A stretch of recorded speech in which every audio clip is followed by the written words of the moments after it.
What's going on, everybody, and welcome in to another edition of Be Shafe Daily. Brenden Schaefer here with you in the early morning hours of Friday, April 14th, 2023. And tonight we're talking about a Cardinals loss, one that I really did not expect to be talking about. I thought the Cardinals would win this game, point blank. I thought the matchup favored them. I thought you'd see a good outing from Jordan Montgomery, the Cardinals starter tonight. I thought with Vince Velasquez on the other side, that would be an opportunity for the Cardinals bats to get going and maybe continue a little bit of the momentum that they found in the late stages of the Colorado Rockies series in Denver. Didn't happen. Did not happen. And I've seen a lot of discourse on Twitter so far tonight about how, well, the Cardinals hit the ball hard, hit into some bad luck, hit the ball anywhere in the general vicinity of G1 Bay. The Pirates center fielder who had a couple of really nice catches tonight, one up against the wall.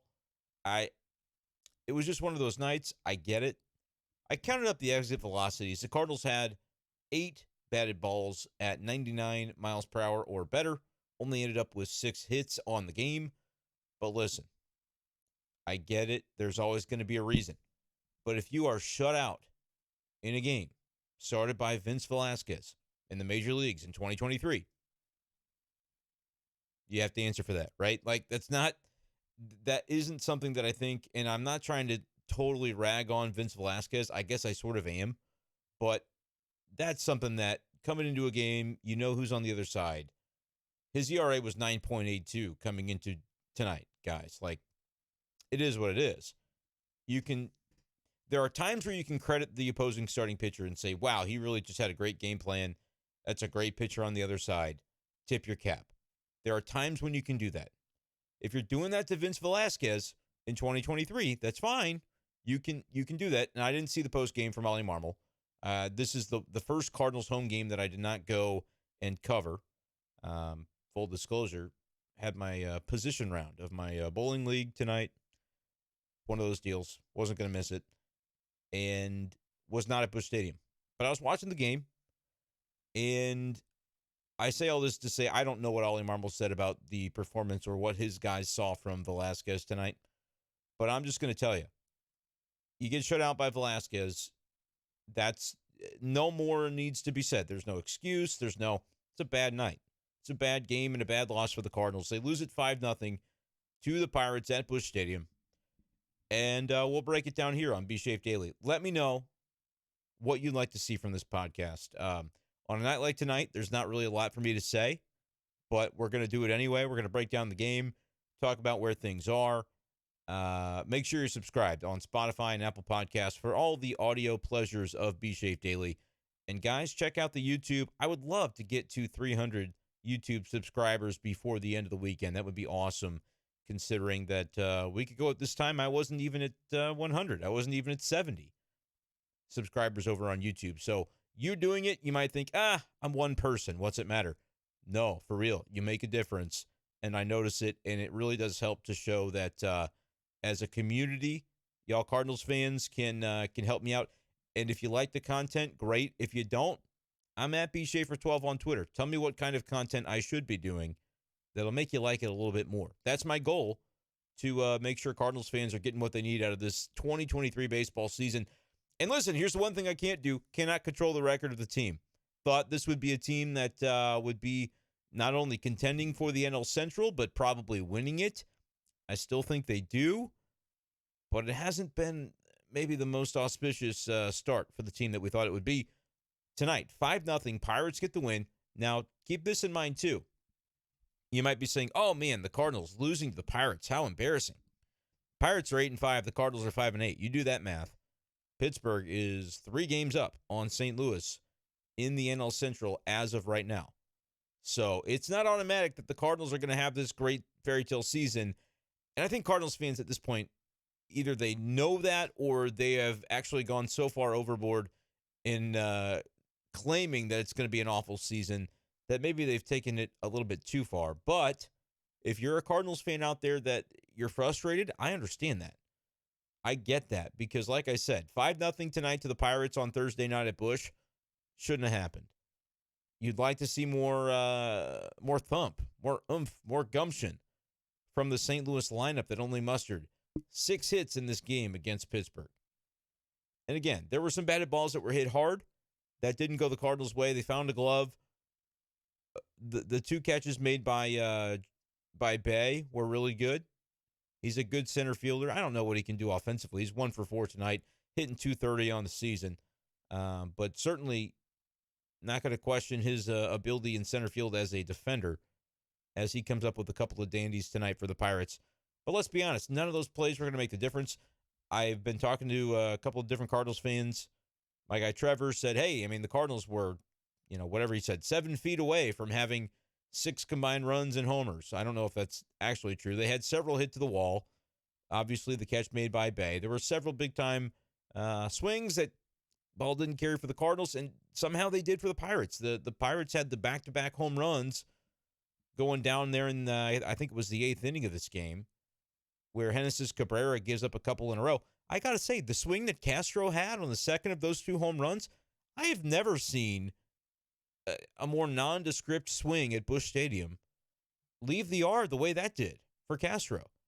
Pitch that was not a bad pitch off the plate, just on the edge of the strike zone. He pulls it. It was an outside pitch that he pulls into left center field for a home run. No idea how that happens. So yeah, there are some frustrations there where it's just one of those things. Like you watch enough baseball games, you're going to see things that you go, oh, that's not supposed to happen. Maybe I shouldn't read into that and allow it to dictate my mood as a Cardinals fan because it's just one of those things. But the Pirates beating the Cardinals 5-0, like if you were upset at the end of this game, don't blame you. Don't blame you because the offense is supposed to be the thing that carries the Cardinals this season. You come up with 6 hits, 3 walks, 19 left on base. And again, the left on base tally, I'm using MLB. I wish they did it differently. I think it's a dumb stat. But each individual that comes to the plate, if you've got 2 men on and you make an out, that's 2 left on base. That's the way they tabulate it. I can't control it. I'm just telling you like it is. Nolan Gorman had kind of the roughest of nights in that regard, 0 for 3. Had a big opportunity late in the game, was not able to come through. 5 left on base by him specifically. Everybody in the lineup, though, had at least 1 left on base. The hit streak comes to an end for Jordan Walker. Goes 0 for 4 with a couple of strikeouts in this game. The Cardinals struck out 10 times tonight. You had some base hits. You had 6 of them. Scattered them, though. Good to see Brenden Donovan getting back into the swing of things with a couple of knocks tonight.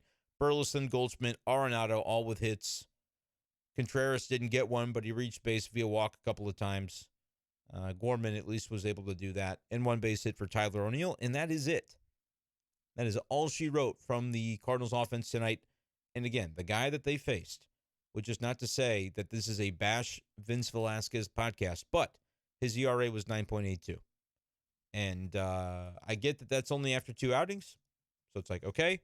And coming into the game, I did recognize that Velasquez had very good numbers, in particular against Nolan Arenado, which, that doesn't really make sense, but it's what they were. So maybe you didn't expect a huge game out of Nolan. It's all right. He had a nice play defensively. Good catch early on. Get the Cardinals out of a jam in this game. But offensively, not a lot to show for it for the Cardinals in this game. Let's just go over it. Last year, 4.78 ERA for Velasquez in 75 innings. In 2021, ERA was over 6 in 94 innings. Go back to the COVID year, 2020, 5.56 ERA in a small sample. 4.91, 4.85, 5.13, 4.12, 4.37. We have reached the beginning of Velasquez's career.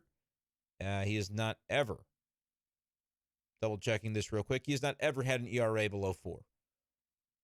Veteran pitcher. He's hung around for almost a decade in big league baseball. Good for him. Cardinals should have done more against him tonight. 6 strikeouts, 3 hits allowed in 6 shutout innings for Velasquez. This is not a case where I go, yeah, got to tip your cap to the pitcher. Nope. Cardinals, they let some opportunities slip away. Like there are times where you just face an ace that you go, yeah, if that guy's on his game, there's not much you can do. I thought the Cardinals, they could have afforded to take some better at-bats tonight. Now, I'm going to say that, and that's going to sound critical, and people are going to say, oh, finally, Brendan Schaefer's talking critical about the Cardinals, because they had one comment tonight on Twitter that was funny. I laughed out loud at it. I replied with the little, what do you call it? Like the skull emoji, which I think the young kids use nowadays to be like, oh man, you got me there. Like, that's quality stuff. That's funny. And I think I should probably look it up, actually, look up the tweet so I don't paraphrase it because it was that good. So give me a moment. I'm going to do so on my phone. And like, I try to be objective as much as I can here. And I guess there are times where I'm sure I fall short. Sometimes y'all might think I'm a little bit too hard on the Cardinals. Yeah, maybe not. Most of the time, though, I think you're going to say, oh, man, if things are going bad, Brenden, why are you talking as though the sky is not falling? Clearly it is. Look around you. It's falling. And sometimes I'm not so quick to jump into that mode because I feel like, hey, 162 game season, long way to go. Maybe things are not as bad as they seem. But tonight I did. I made the mistake of kind of getting in the weeds a little bit and admitting that maybe the Cardinals should have done more against Vince Velasquez. I tweeted, casually getting goosed by checks notes. Yeah, Vince Velasquez on a Thursday night. Not great. And my guy Connor replied, and you'll go on your YouTube live and say you're not worried. LMAO. That was funny, Connor. I had to shout that out specifically because that was funny. Listen, here's my thing. Am I worried about the Cardinals? Nope, still not. Still not worried. Should I be? Should I at least be acknowledging that things have not gone as smoothly as one might have expected through a couple of weeks through the season? Hey, I'll do that. Thursday, 2 weeks ago, was opening day. Tonight, now it's been a full 2 weeks, and you lose 5-0 to the Pirates to drop to 5-8. That's not good. It should be better than that for what we expected of the Cardinals this season. But if you're asking if I'm worried yet, I'm not. Even as a result of this game, like, it was a bad result. I think we should be able to call out bad results without having it become an indictment of the team or the 6-month season at large. And that's difficult because we live day to day. We're watching this team every single day, and people want immediacy. They want to know, hey, the Cardinals are fine or the Cardinals are trash. They have one opinion or the other, and believe it or not, it probably changes by the day. Cardinals could win 90 games. You know what would happen if they won 90 games? What would that mean? Well, they would lose 72 games. 162. You do that math. So, of course, right now where the Cardinals are 5-8, 3 games below 500, the Pirates are 8-5. People out there are going to be like, Cardinals are trash. Clearly, this is a lost season. It wouldn't take much, though, for things to turn around. Yes, I thought today would be part of the contributing factor toward that happening. I thought the Cardinals would win. I thought it would be a relatively easy win, given the pitching matchup. I thought Jordan Montgomery would have a pretty good game. Guess what? Turns out he honestly did. Montgomery looked good. He falls to 2-1. I don't think that's something that he necessarily deserved. The result was not in his favor. But I got to say, on the big show this afternoon on KTGR, I nailed that. 6 1/3 innings pitched, 2 runs. I think that's specifically the exact game line that I called for him. My only mistake was saying 6 strikeouts. He only got 5. But the ERA at 2.45 on the season, he gave the Cardinals every opportunity to win. He was pitching around more traffic than I thought he would. Had more base runners around than I maybe expected with a couple of walks and 6 hits. That's 8 base runners in fewer than 7 innings. But a fine enough outing by Montgomery. And again, if Jordan Montgomery in your head is your number 3 for the Cardinals, which I think before the season most would have had Miles Michaelis above him. Now maybe not so much because Miles has really struggled. But if he's one of your middle rotation guys, the numbers that Jordan Montgomery has put up so far this season, you should be encouraged. And the reason I bring that up so specifically is because I know that Cardinals fans are worried about the rotation. All right, he's in the rotation. He looks good. Can we admit that? He looks good. 6 1/3, 2 runs, 2 quality starts in a row. I believe he's the only Cardinal that's had a quality start this year. Jack Flaherty, I thought, looked really, really good on Wednesday, but that was not a quality start. 5 1/3, gave up a couple of runs. I think it was 1 earned, 1 unearned. But still, you got to go 6 to make it a quality start. I thought Flaherty's looked good. Even with the couple of outings where he walked so many guys to begin with, he looked like he fixed that a little bit in the last outing. Much better command, much higher rate of strikes thrown. And then you add that to Jordan Montgomery. Those 2 guys, I think you're fine. That's 40%, though, of your rotation. Got to figure it out for Matz. Got to figure it out for Miles Michaelis. And for Friday's starter, Jake Woodford. Those are things that do have to be figured out, leveled out, fixed to some extent. And right now it hasn't happened yet, so people are concerned. But I didn't think the offense would be an area of concern the way that it has through a couple of weeks. And maybe I am naive. It wasn't like a Jeff Albert thing. I know a lot of people are wanting to say, see, Jeff Albert, man, this guy was the problem. The Cardinals are going to soar this year offensively. Well, no. We're seeing the same stuff that we've seen, right? We're seeing some really good games, some inconsistent games where they do not perform up to the expectations. I don't think it's a Jeff Albert problem. I don't think it's a Turner Ward problem. I think the individual guys in the lineup need to find ways to be more consistent. I still think at the end of the year, you could find that this is one of the top offenses in MLB, but too many games like this, you won't really worry about what the number of runs scored was over 162. I could end up telling you, hey, they finished third in the NL or in MLB even in runs scored. That's great. But you go, okay, how many times do they get shut out? How many times do they score 1 run, 2 runs? Did they completely just look dormant at the plate? Because tonight they were dormant.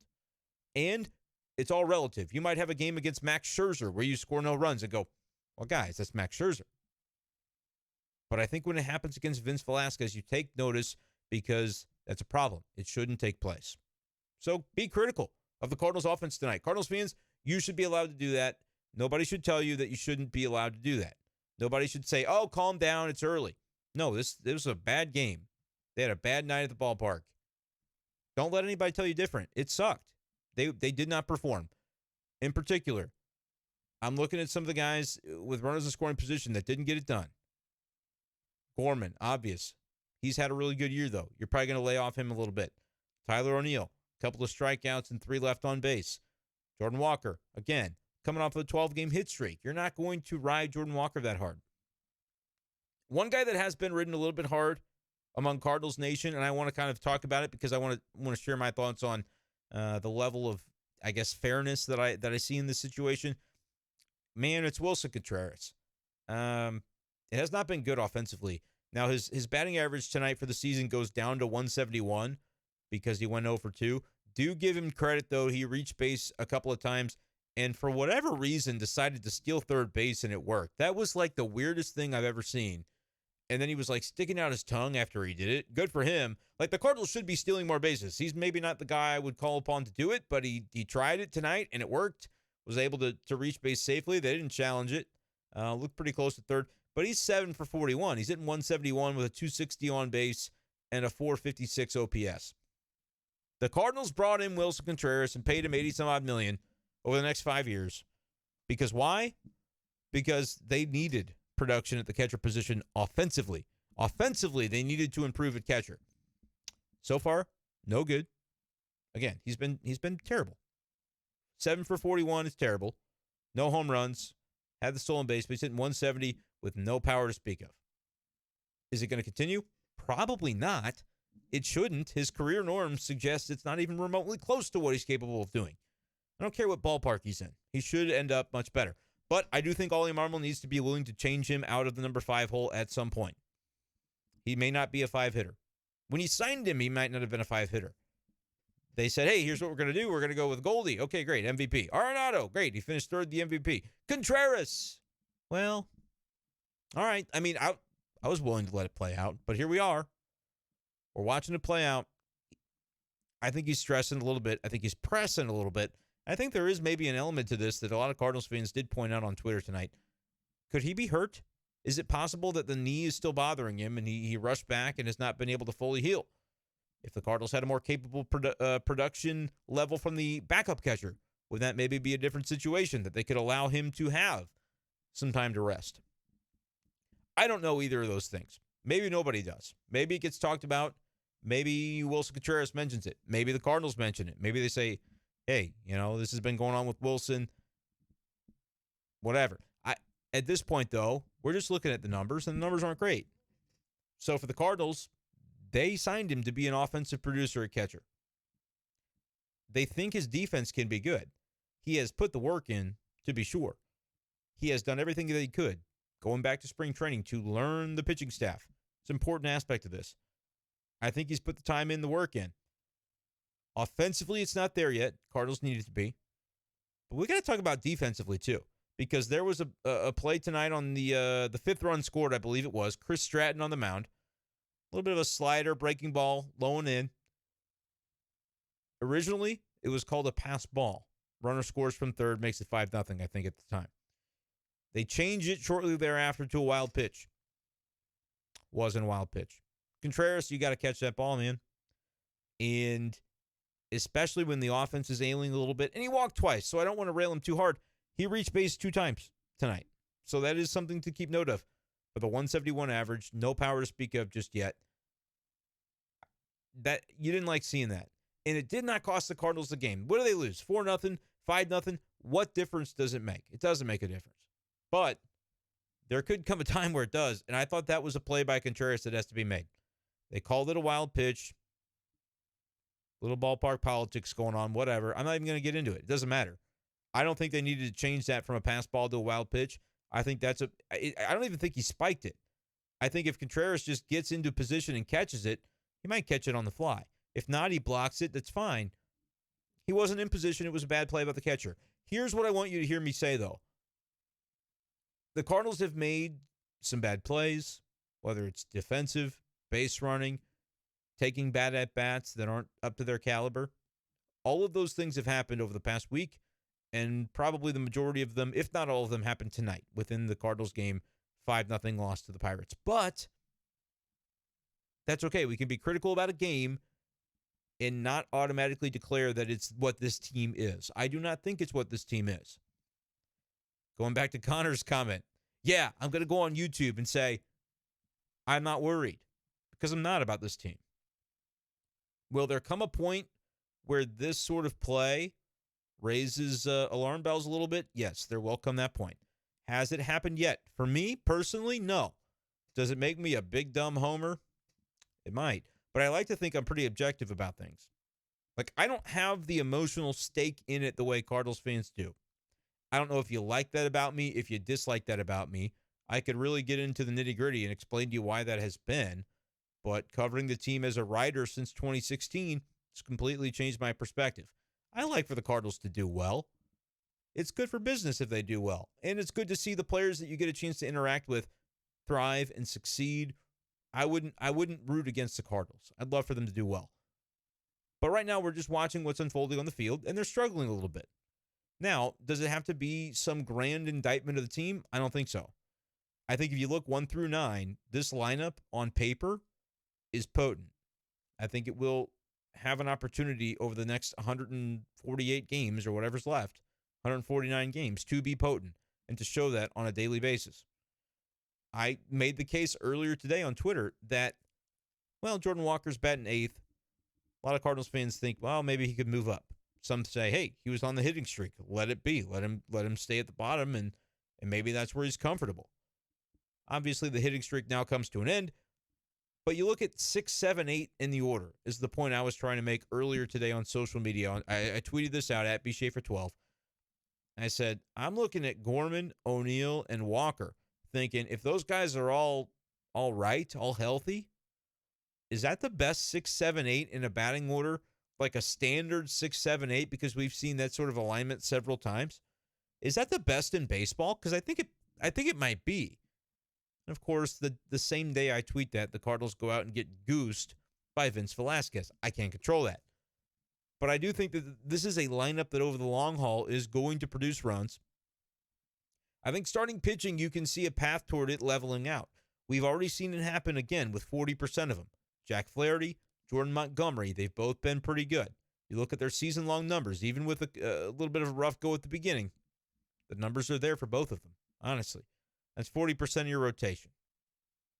Matz has to be better. Woodford has to be better.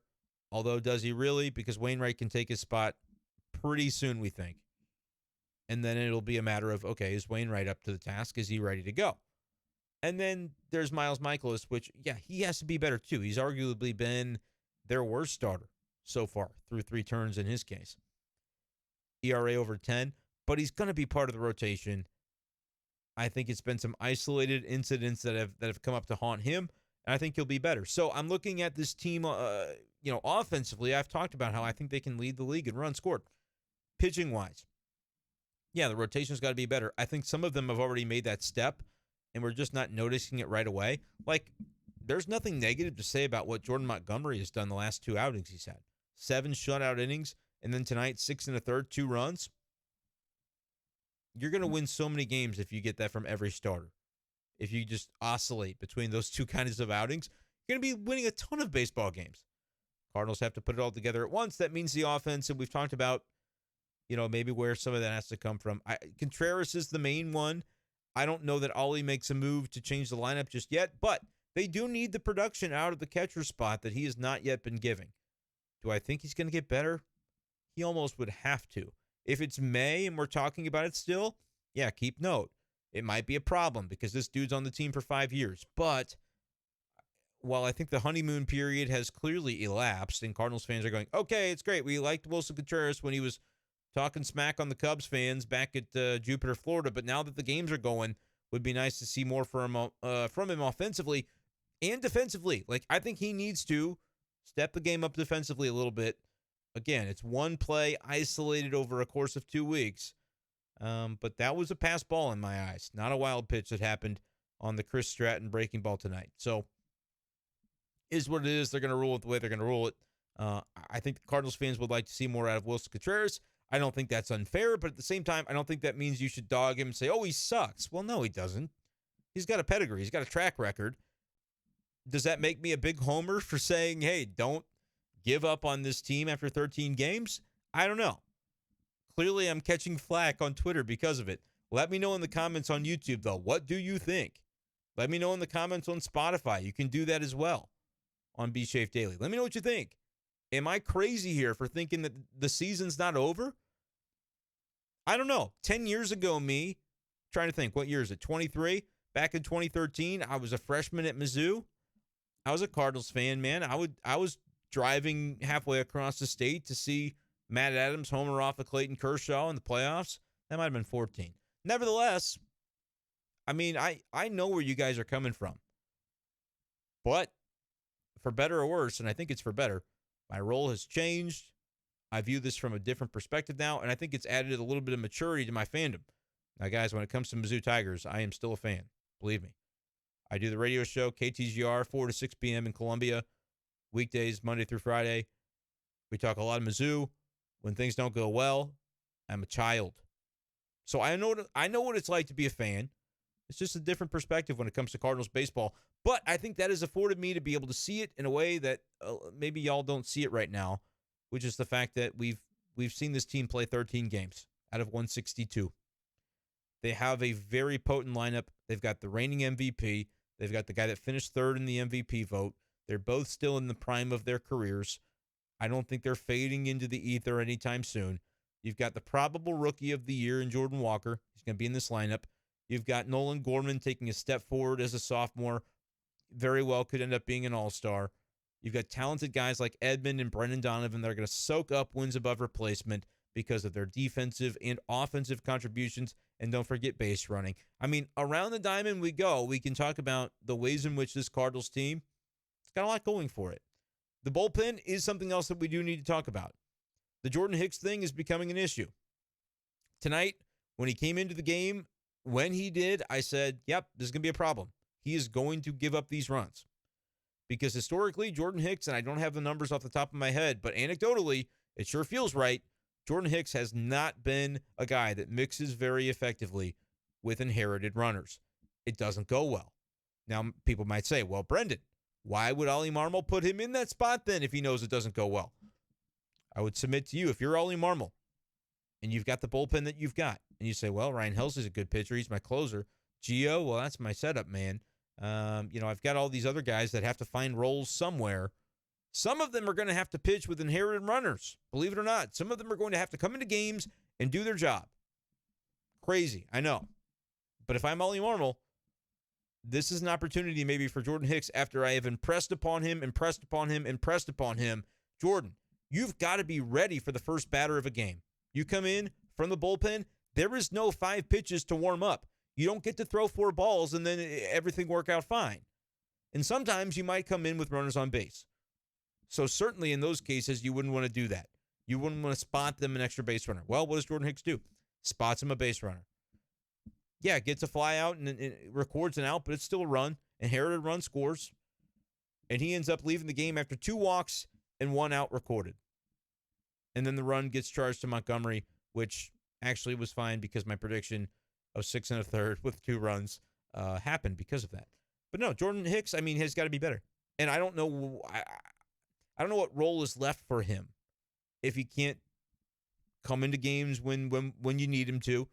Well, late innings doesn't work. He's got to have a ramp-up time, so you don't want to give him the heart of the lineup.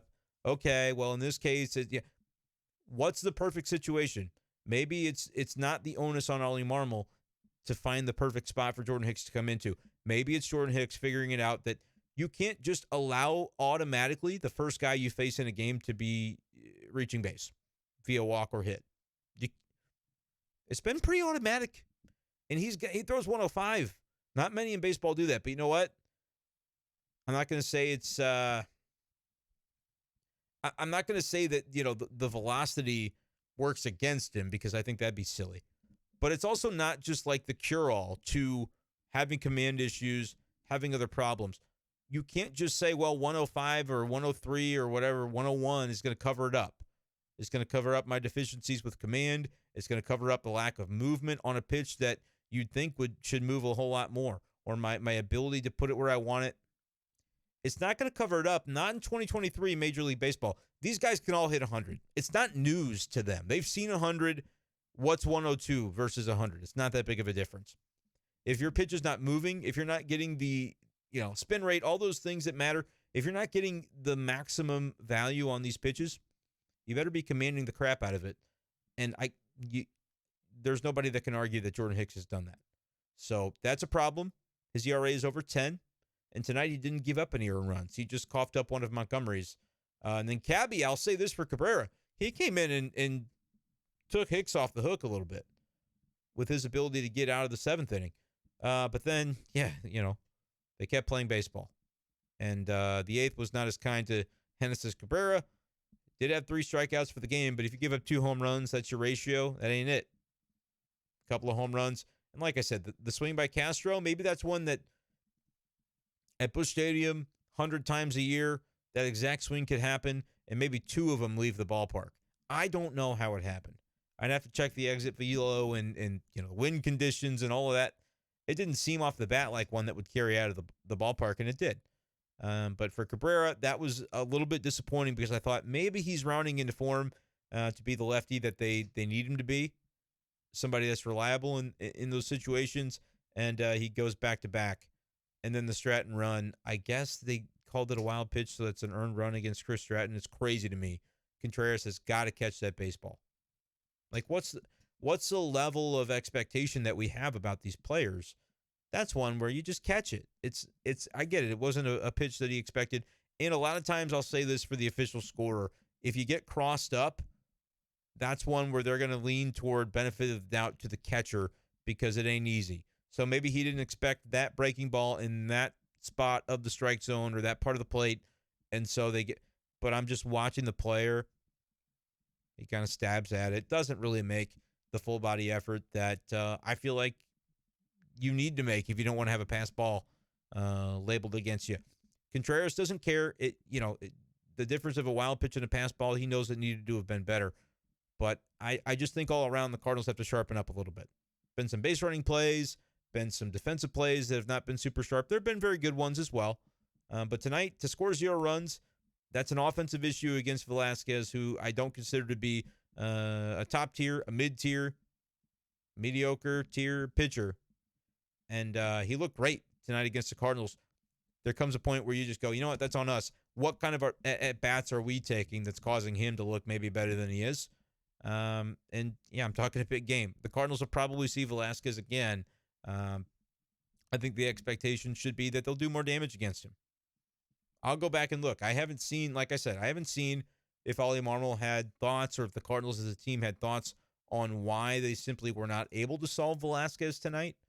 And again, I don't want to totally denigrate a guy and completely make it out to be that It could have been much better because he stinks. I'm not really trying to go that far, but he's not. He's a guy you can get to, right? Like, I'll say the same thing about Urena yesterday. Jose Urena, the Cardinals, and I did on B-Shape Daily last night. Go back on your podcast feed and you can find it. I think it's an issue that they only scored 3 runs against the starting pitcher for the Rockies yesterday. I think they should have done better. Luckily, they were able to get it done against the bullpen, but I think they need to be able to tee off on more of these starting pitchers that when you just look on paper at the matchup, see it through to fruition, you'll have a better time. Today, it wasn't even close. It wasn't like they got a couple of runs off of him and then just kind of mailed it in. Didn't score. You get shut out by the Pirates. I don't care what year it is. You should probably see that as a problem. And maybe the Cardinals do, but I understand their fan base sees it probably more of a problem than the team itself, because the team at least can recognize that, hey, it's early. And we'll say it's early. Every podcast that I do for the next month, I might say it's early. There's going to come a part of this summer where it won't be early anymore, and then it'll all come home to roost, and we'll see where they're at. Y'all might think, well, where they're going to be at is about 500 or, non-playoff team, and that's fine. You've seen concerning things. You're not willing to give the benefit of the doubt. I will to this point. I've said a lot of negative in tonight's podcast. I do think the Cardinals are going to be okay. I think it needs to start on Friday with Jake Woodford against Johan Oviedo, unless that matchup changes. That's what we expect to see. Woodford only has to do so much. You go 5 innings, give up 3 runs, that's fine. Cardinals have to score 8. And I think Oviedo is having a better start to his season than Woodford. Oviedo might have better stuff than Woodford. I don't know. I think it's comparable. 2 guys that, were quad A guys, number 6 starters in the St. Louis organization. One of them's been traded. The other one hasn't. And because of an injury, Woodford's getting his chance now. Very similar buckets, these 2 pitchers. And the one the Cardinals still have just needs to do enough. And then the one they don't have anymore, the Cardinals need to hit against him. You need to score runs. It's the bottom line.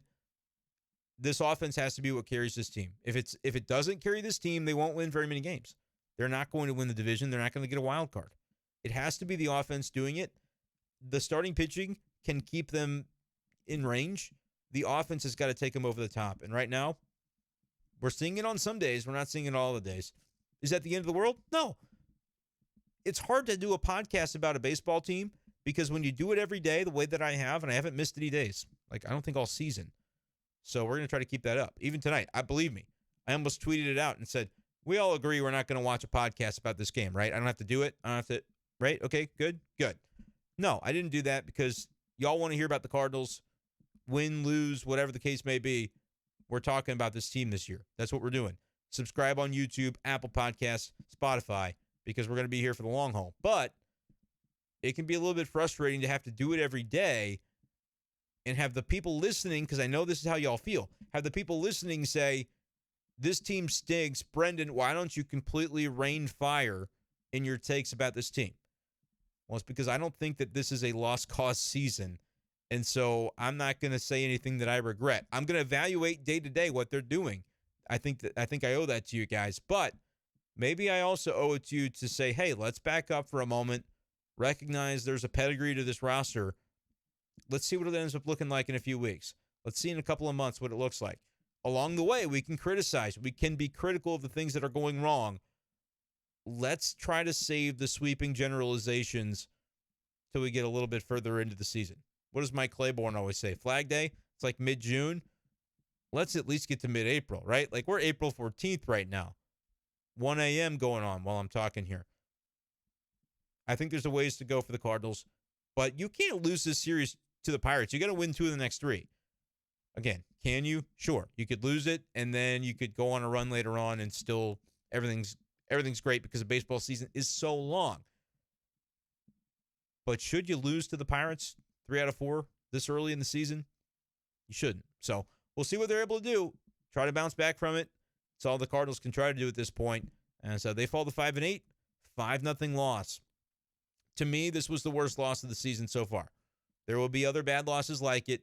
When they happen, try to ground yourself.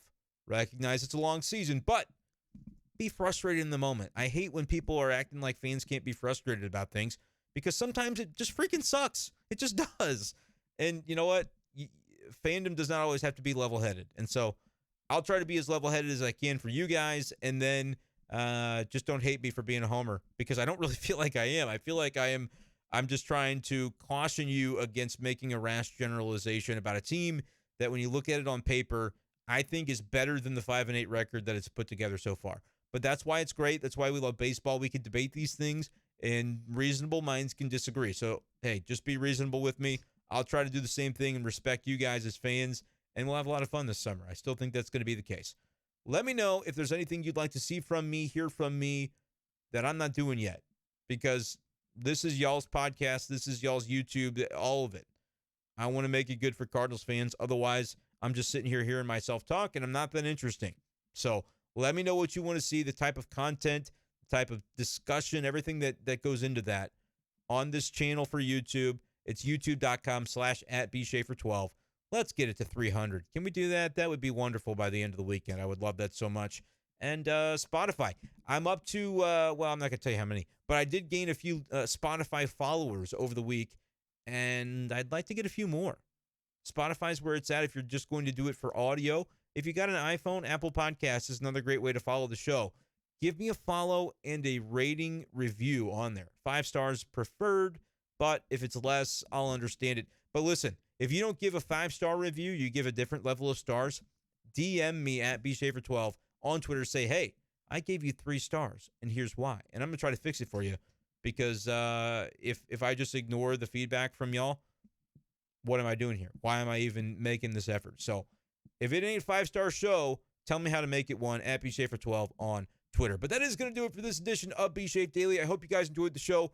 Once again, give me your feedback whenever possible. Subscribe. Give it a like. Give these videos on YouTube a watch. We'll have some fun this year. Don't worry. 5-0 loss for the Cardinals, but we'll be back at it. I will be down at Busch Stadium covering Friday night's game, so probably no live video after Friday, but you can expect Saturday morning, bright and early, there will be a podcast up for your listening and watching on YouTube pleasure. Thank you guys so much for this. We'll talk to you next time on B-Shape Daily. Peace.